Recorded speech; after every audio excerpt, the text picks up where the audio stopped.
What's up, guys? This is Justin with Interactive ATV Trails. Just finished up the Sheep Herder Trail.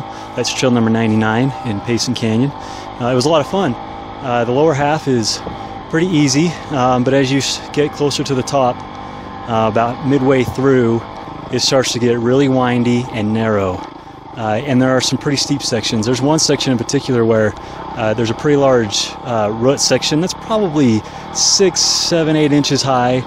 That I didn't clear my front tire over, and it just launched me into my handlebars. The handlebars raised up, and I went forward and smacked my helmet right on the pad. So just be aware that that's not the only place where there's a large root that you have to deal with.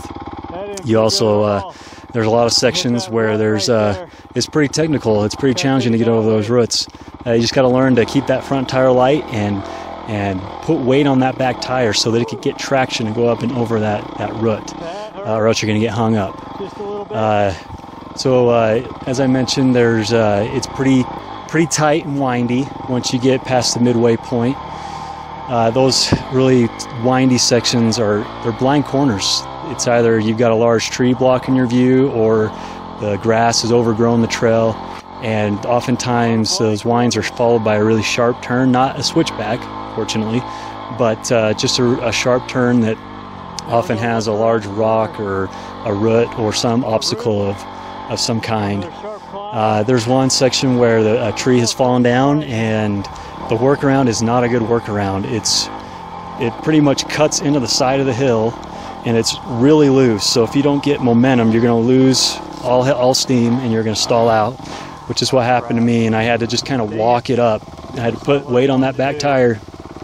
Just had to walk it up and over. But once I got over the crest of that workaround, the backside's also pretty steep, and I just had to put all my weight on the uphill side and let the bike slide sideways down until it met up with the trail again. First time I've ever encountered that. It was a little tricky, but if you just take your time, you'll be able to make it. And that's I think the overall takeaway from this trail is take it slow. Don't try to set some land speed record. I certainly didn't try to do that.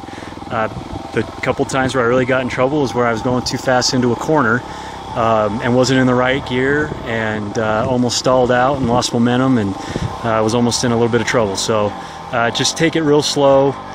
Don't try to be the first guy to the end, because you're going to end up getting hurt. Especially in some sections, it hugs the side of the hill, and it's pretty tight and narrow. It's a real steep fall down to the bottom of the canyon. So you just want to be aware of that.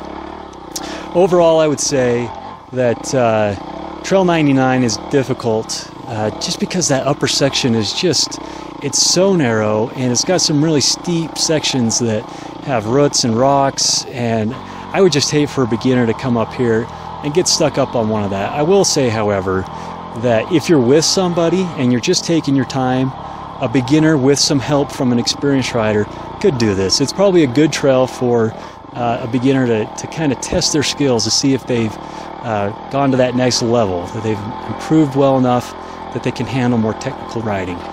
So I think that Trail 99 will allow a beginner rider to do that with some help. So that's my impression of Trail 99.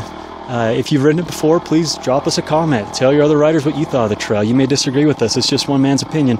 But I think it helps to build a community and share your experience. One guy's experience may not tell the whole story. You may have something else you'd like to add to it. So please leave us a comment and help out your fellow riders.